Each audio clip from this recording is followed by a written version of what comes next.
और मैं सरकार साहब से ये कहना चाहता हूँ कि जो किसान भड़के हुए बैल को काबू कर सकते हैं वो भड़की हुई सरकार को भी काबू में लाना जानते हैं, उनको कोई भड़का नहीं सकता। दूसरी बात ये कहते हैं कि हम किसानों के फायदे के लिए कानून लेकर के आए हैं। मुझे एक बात बताइए, हिंदुस्तान के इतिहास में ये पहली बार हो रहा है कि ये किसानों के फायदे के लिए बिल लाए हैं। किसानों को ये भला करना चाहते हैं, लेकिन किसान चाहते हैं कि ये भलाई हमको ना मिले। ऐसा क्यों हो रहा है? ऐसा इसलिए हो रहा है कि बड़े पैमाने पे झूठ बोली गई है, बड़ा पैमाने पे प्रोपेगेंडा फैलाया गया है। सबसे पहले इन्होंने कहा कि सिर्फ पंजाब के किसान ही क्यों विरोध कर रहे हैं। बिहार में 2006 में जब बाजार समिति को समाप्त किया गया तो यही बात कही गई थी कि बाजार समिति समाप्त हो जाएगा, बाजार समिति में जो करप्शन होता है वो करप्शन समाप्त हो जाएगा और किसानों की आय दोगुनी हो जाएगी। आज बिहार के किसानों की क्या हालत है, उस पर एक घुमंतु पत्रकार है पुष्पमित्र जी, उन्होंने एक किताब लिखी है रुक्तापुर, उसमें जाकर के देखिए कि 2006 में जो बाजार समिति समाप्त की गई उसके बाद किसानों के फसल का क्या हुआ है, उनकी आमदनी का क्या हुआ है। ये इतना बड़ा झूठ बोला गया है। मैं आपसे ये कहना चाहता हूँ कि ये पूरा का पूरा प्रोपेगेंडा ये है कि ये देश में किसानों के फसल की खरीद फरोख्त को कुछ धन्ना सेठों के हाथ में सिमेट देना चाहते हैं। ये कहते हैं कि किसान अपनी फसल कहीं भी बेच पाएगा। किसान पहले भी अपनी फसल कहीं बेच सकता था, इसमें तो कोई नई बात नहीं है। और आप कहते हैं कि दूसरे राज्य में भी किसान जाकर के अपने फसल को बेच सकता है। आप जो लोग खेती किसानी करने वाले लोग हैं, हम लोग बालकनी में गमला में पुदीना नहीं उगाते हैं, खेत में काम करते हैं। आप बताइए कि हमने टमाटर उगाया है, टमाटर को जब हम खेत से तोड़ेंगे तो टमाटर को क्या बिना प्रोसेसिंग किए हुए हरियाणा ले जा सकते हैं? तमाम तरीके की झूठ इस किसान बिल के संबंध में बोला जा रहा है।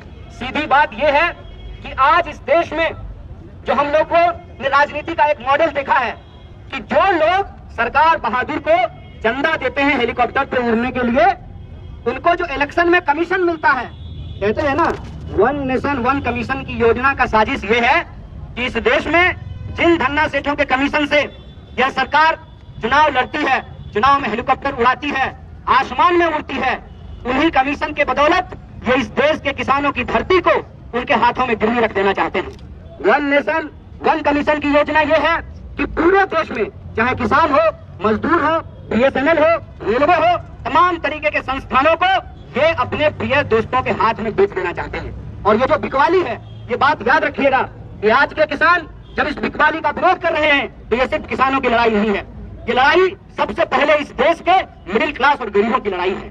मिडिल क्लास और गरीबों की लड़ाई कैसे है आप देखेंगे। हम पटना में बात करते हैं, जब बख्तियारपुर के किसान, भंडारक के किसान सब्जी लेकर के सुबह सटल से आते हैं पटना तो तमाम मंडियों में सब्जियां पहुंचती है और वहां पे कंपटीशन होता है। और मिडिल क्लास के जो लोग हैं झोला लेकर के 5 दुकान में घूम करके सस्ता भिंडी और सस्ता मिर्च खरीद लेते हैं। लेकिन जब किसानों की खरीद फरोख्त का अधिकार एक कंपनी के हाथ में होगा तो जैसे इस देश में आपको याद होगा कि BSNL जब रेट तय करती थी, BSNL के पास जब लाइसेंस था तो प्राइवेट कंपनियां कंपटीशन में फ्री जियो धनाधन करा रही थी। जब से BSNL समाप्त हो गया है तब से आप देख लीजिए कि लगातार मोबाइल के इस्तेमाल करने का जो रेट है वो बढ़ता जा रहा है। मैं यही कहना चाहता हूं कि इस पूरी की पूरी लड़ाई में एक बात है कि अगर दूसरे उत्पाद को उपजाने वाले या बनाने वाले जो लोग हैं वो उसका MRP तय कर सकते हैं तो क्या किसान अपने फसलों का MSP नहीं तय कर सकते हैं? और किसान क्या मांग रहे हैं? किसान कह रहे हैं कि आपने कानून बनाया है तो सबसे पहले जो आप ये दावा करते हैं कि MSP समाप्त नहीं होगा तो आप यह बात कहिए, आप यह बताइए कि अगर कहीं भी MSP से कम पे खरीद होती है तो ये एक आपराधिक काम होगा, उसके ऊपर क्रिमिनल केस किया जाएगा। आप बिहार का उदाहरण लेकर के देख लीजिए, तमाम फसलों का जो MSP तय किया जाता है उस MSP से नीचे धान की खरीद होती है, मक्के की खरीद होती है, गेहूं की खरीद होती है। अभी तो सिर्फ कुछ अनाजों का MSP तय किया जाता है। मैं कहता हूं कि हम सिर्फ अनाज खा करके जिंदा नहीं रहते हैं, हमको तेल की जरूरत पड़ती है, हमको टमाटर की जरूरत पड़ती है, हमको सब्जियों की जरूरत पड़ती है। क्या किसी भी चीज का MSP तय किया जाता है? आप किसानों के बारे में सोचिए, जब अपने खेत में वो गोभी तोड़ करके मंडियों की तरफ चलते हैं और कहते हैं जो वहाँ पे मंडियों में बैठने वाले लोग हैं कि आज गोभी बहुत उतर गया है इसीलिए आपको गोभी का रेट नहीं मिलेगा। इतना कम रेट मिलता है किसानों को कि कई बार वो खेत में ही फसल छोड़ देते हैं। ये जो इस देश में अन्नदाताओं के साथ इतना बड़ा अत्याचार हो रहा है और इस अत्याचार में जो सबसे साजिश वाली बात यह है कि इस देश में नारा लगा जय जवान जय किसान। आज किसानों को जो खेत में अपने देश में अपने लोगों को अनाज पहुंचाने के लिए, खिलाने के लिए शहादत दे रहे हैं, जिनके बच्चे बॉर्डर पे शहादत दे रहे हैं, आज कि जवानों के पिताजी के ऊपर उन्हीं जवानों के द्वारा लाठियां भंजवाई जा रही हैं। तो जय जवान जय किसान का जो ये नारा है, इसको अगर हम मुकम्मल करना चाहते हैं, इसको अगर हम पुख्ता करना चाहते हैं, तो एक बात हमको समझना पड़ेगा कि ओवरऑल पूरी संपूर्णता में जब आप इस लड़ाई को देखेंगे, जैसा कि पूर्व के वक्ताओं ने आपको कहा कि मजदूर अपने हक के लिए लड़ रहे हैं, नौजवान अपने हक के लिए लड़ रहे हैं, विद्यार्थी अपने हक के लिए लड़ रहे हैं, किसान अपने हक के लिए लड़ रहे हैं। दरअसल ये लड़ाई अलग अलग नहीं है, ये लड़ाई इस देश में जमहूरियत को बचाने की लड़ाई है। ये लड़ाई इस देश में को कुछ धन्ना सेठों के हाथ बिकने से बचाने की लड़ाई है। ये लड़ाई इस देश में तमाम वर्ग के, चाहे वो मिडिल क्लास हो, चाहे वो मजदूर हो, चाहे वो किसान हो, चाहे वो गरीब हो, महिला हो, आदिवासी हो, तमाम तरीके के शोषित पीड़ितों के हक और अधिकार को बचाने की लड़ाई है, आने वाली पीढ़ी को बचाने की लड़ाई है। इसीलिए इस लड़ाई को हम लोकतंत्र और संविधान बचाने की लड़ाई के तौर पर देखते हैं। इसीलिए हमारा आप तमाम लोगों से आग्रह है, और एक बार यहाँ जो मौजूद हैं तमाम किसान संगठन के लोग, उनके तमाम नेताओं को और आप तमाम साथियों को बधाई देते हुए, उनका स्वागत करते हुए कहना चाहते हैं कि इस लड़ाई को हमको जय जवान जय किसान और जय संविधान के तौर पे लड़ना पड़ेगा, और इस देश की सरकार को बताना पड़ेगा कि इस देश में जो कमाने वाले लोग हैं, उनके कमाने के अधिकार को, उनके काम को, उनके फसल के दाम को और लोगों के पढ़ने लिखने काम करने के अधिकार को आप छीन नहीं सकते हैं। ये हमारा लोकतांत्रिक अधिकार है, और इस लोकतंत्र को बचाने की लड़ाई में, किसानों, मजदूरों, आम लोगों को बचाने की इस लड़ाई में हम लोग कंधे से कंधे मिला करके खड़ा है। हम किसान नहीं हैं, लेकिन हम किसान परिवार से आते हैं, और हम ये जानते हैं कि किसान अगर अनाज नहीं उगाएगा, आप सोचिए कि अगर किसान मशरूम नहीं उगाएगा तो मोदी जी का गाल जो है वो टमाटर की तरह टूल लाल होगा। तो जो मशरूम वो खाते हैं, मैंने तो कहा एक जगह ये बात कि काश हमारे किसान मशरूम के साथ थोड़ा शर्म भी उगा पाते, और इस देश के बेशर्म नेताओं को फ्री धनिया स्कीम में जो है थोड़ा शर्म भी दे पाते, तब इनको समझ में आता कि किसान आज किन परिस्थितियों से गुजर रहा है। एक आखिरी उदाहरण के साथ मैं अपनी बात को खत्म करूंगा।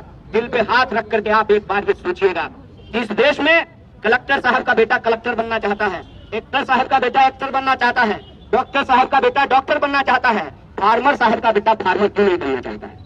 आप सबके लिए, हमारी रगों में दौड़ने वाले खून के लिए, सांस के लिए अनाज सबसे बुनियादी जरूरत है। उसको पैदा करने वाले जो किसान हैं, वो अपने बच्चों को किसान क्यों नहीं बनाना चाहते हैं? क्यों हमारे पिताजी ने कहा कि जाओ दिल्ली तैयारी करो, कलेक्टर बन जाओ? क्यों उन्होंने नहीं कहा कि गांव में रहो, खेती करो, फार्मर बनो? और कहते हैं कि अन्नदाता धरती पर सबसे बड़े महान काम में लगे हुए हैं। आज अन्नदाता अपने बच्चों को किसान क्यों नहीं बनाना चाहते हैं? इसीलिए नहीं बनाना चाहते हैं कि उनको मालूम है कि हार तोड़ मेहनत करने के बाद जब वो अपने फसल को बेचने के लिए जाएंगे, तो उनका फसल ही उनके लिए फांसी का फंदा बना दिया जाएगा। ऐसी व्यवस्था देश के अंदर की गई है। इस व्यवस्था को बदलने के लिए देश के जो किसान हैं, उनके पक्ष में हम तमाम लोगों को, चाहे हमारा कुछ भी प्रोफेशन हो, हमारा कोई भी वर्ग हो, उनके साथ हमको खड़ा होना चाहिए, और हमको ये सोचना चाहिए कि किसानों को बदनाम करने की जो साजिश है, इस बदनामी से हमको घबराने का जरूरत नहीं है। और एक उदाहरण आप लोग जानते हैं कि जब किसी विधवा की जमीन कब्जा करना हो, तो सबसे पहले उसका चरित्र हरण किया जाता है, सबसे पहले उसको दान होने का आरोप लगाया जाता है। और आज जब देश के किसान अपने हक के लिए लड़ रहे हैं, तो टीवी स्टूडियो में बैठे हुए बिके हुए पत्रकार किसानों को बदनाम कर रहे हैं, और वो कह रहे हैं कि पंजाब के किसान ही क्यों विरोध कर रहे हैं? तो साहब, आप खोल करके देख लीजिए, पंजाब के किसान सिर्फ विरोध नहीं कर रहे हैं, पंजाब के किसान इस आंदोलन की अगुवाई कर रहे हैं, और ये बिहार की धरती है। मैं याद दिलाना चाहता हूँ कि गांधी जी जब वापस भारत आए थे, तो उन्होंने भी चंपारण से नील की खेती के विरोध में अपना आंदोलन शुरू किया था। और आज बिहार के हर जिला मुख्यालय पर लोग अपने अपने कामों को छोड़ करके इस आंदोलन में शरीक हो रहे हैं, इसका समर्थन दे रहे हैं। हम आपसे भी आग्रह करते हैं, जब तक किसानों की मांग नहीं मानी जाती है, चरणबद्ध तरीके से हमको यह आंदोलन आगे बढ़ाना चाहिए। और अगर जरूरत पड़ी, क्योंकि बार बार बहस में बिहार का नाम लिया जा रहा है कि बिहार में 2006 में जो है बाजार समितियां समाप्त कर दी गई है और किसान बड़े खुशहाल हैं, तो बिहार के लोगों की एक खास जिम्मेवारी है कि इस झूठ का पर्दाफाश करें और देश के किसानों को बताएं कि बिहार के किसान ही बदहाल हैं। और अगर जरूरत पड़े तो मैं किसान संगठनों से यह आग्रह करता हूं कि जत्था बना करके, अभी हम जैसे बिहार के अलग अलग कोनों में किसान के पक्ष में आंदोलन कर रहे हैं, जत्था बना करके बिहार से हम तमाम लोगों को भी दिल्ली की ओर कूच करना चाहिए। ये संकल्प हमको लेना चाहिए। इसी संकल्प को बढ़ाते हुए मैं अपनी बात को खत्म करता हूँ। जय जवान, जय किसान, जय संविधान। बहुत बहुत शुक्रिया, बहुत बहुत धन्यवाद। अच्छा, अब सब लोग, हम लोग मार्च करेंगे, हम लोग सब यहाँ से मार्च करेंगे, हम लोग चले यहाँ से, और हम लोग जा करके वहाँ पर पुतला जलाया जाएगा चौराहे पर। अरे फंस गए इसमें भाई, 2 मिनट। हमारी जिम्मेदारी है कि किसानों की इस लड़ाई में हम शरीक हों, शामिल हों, उनका समर्थन करें।